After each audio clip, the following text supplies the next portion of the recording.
आज के video lecture में अपन शुरू करेंगे स्पेशल टिश्यू। मैंने शुरुआत में बताया था कि टिश्यू 3 तरह के होते हैं, सिंपल, कॉम्प्लेक्स और स्पेशल, जिसमें मैं सिंपल और कॉम्प्लेक्स टिश्यू आपको करवा चुका हूँ। आज अब शुरुआत करते हैं स्पेशल टिश्यू को। तो शुरुआत करते हैं कि प्लांट बॉडी की वे सेल जो विशेष रूप से रूपांतरित होकर सिक्रेशन का कार्य करती है, ऐसी सेल के समूह को अपन स्रावी ऊतक कहते हैं। क्या बात हुई कि प्लांट बॉडी में कुछ सेल का समूह ऐसा होता है जो रूपांतरित हो जाता है और सिक्रेशन का कार्य करना शुरू कर देते हैं। ऐसी सेल के समूह को अपन क्या कह देते हैं? सिक्रेटरी टिश्यू या स्रावी ऊतक या स्पेशल टिश्यू। स्पेशल टिश्यू कह लो या स्रावी ऊतक कह लो, बात एक ही है। कार्य के आधार पर जो सिक्रेटरी टिश्यू होते हैं वो 2 तरह के होते हैं। पहला होता है बाह्य स्रावी और दूसरा होता है अंतःस्रावी। तो आज अपन शुरू करते हैं बाह्य स्रावी सिक्रेटरी टिश्यू। इस प्रकार के सिक्रेटरी टिश्यू प्लांट के अंदर होने वाली मेटाबॉलिज्म के दौरान जो उत्सर्जी पदार्थ बनते हैं, ऐसे उत्सर्जी पदार्थ को प्लांट बॉडी अपने में स्टोर कर लेते हैं और इनका स्त्रवण कर देते हैं या सिक्रेशन कर देते हैं।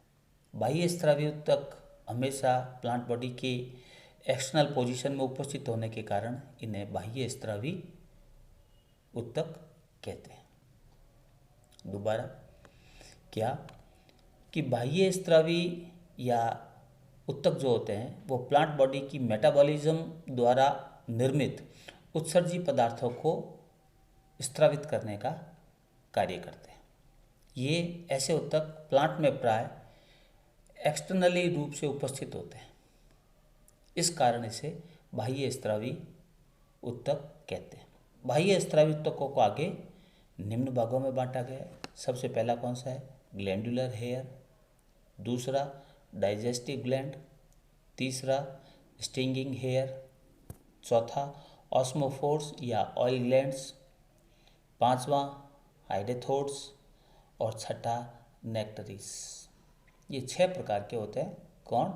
बाह्य स्रावी ऊतक। एक बार इसको वापस रिपीट कर देता हूँ कि बाह्य स्रावी जो ऊतक होते हैं वो प्लांट के अंदर होने वाली मेटाबॉलिज्म के कारण जो उत्सर्जी पदार्थ बनते हैं उनको अपने में स्टोर करते हैं और उनका सिक्रेशन करते हैं। इनकी पोजीशन प्लांट में एक्सटर्नली होने के कारण इनको बाह्य स्रावी ऊतक कहते हैं। बाह्य स्रावी ऊतक कार्य के आधार पर आगे निम्न भागों में बांटा गया है: glandular hair, digestive gland, stinging hair, osmophore या ऑयल ग्लैंड्स, हाइडेथोड्स और नेक्टरीज। ठीक है, अब सबसे पहले शुरू करते हैं ग्लैंडुलर हेयर। ये हेयर प्राय एपिडर्मिस पर पाए जाते हैं। इनमें स्रावी ग्रंथियां पाई जाती है जिनसे गाढ़े और चिपचिपे द्रव का सिक्रेशन होता रहता है। इस द्रव में टर्पिन्स व म्यूसिलेज की मात्रा पाई जाती है। उदाहरण के लिए गुलाब की कलिका सल्क, तंबाकू की लीफ और बोहराविया प्लांट, इनमें ये ग्लैंडुलर हेयर पाए जाते हैं। वापस इसको रिपीट कर देता हूँ। ग्लैंडुलर हेयर, ये हेयर प्राय एपिडर्मिस पर पाए जाते हैं। इनमें स्रावी ग्रंथियाँ पाई जाती है जिनसे गाढ़े व चिपचिपे द्रव का सिक्रेशन होता रहता है। इस द्रव में टर्पिन्स व म्यूसिलेज की मात्रा पाई जाती है। उदाहरण के लिए गुलाब की कलिका सल्क, बोहराविया प्लांट और तंबाकू की लीफ। दूसरा है डाइजेस्टिव ग्लैंड।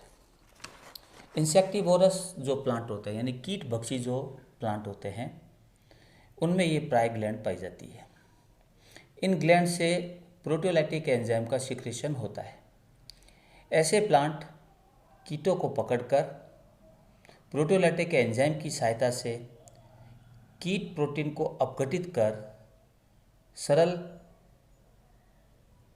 कंपाउंड में उसको परिवर्तित कर देते हैं, जिससे ये प्लांट आसानी से अवशोषित कर अपनी नाइट्रोजन की कमी को पूरा कर लेते हैं।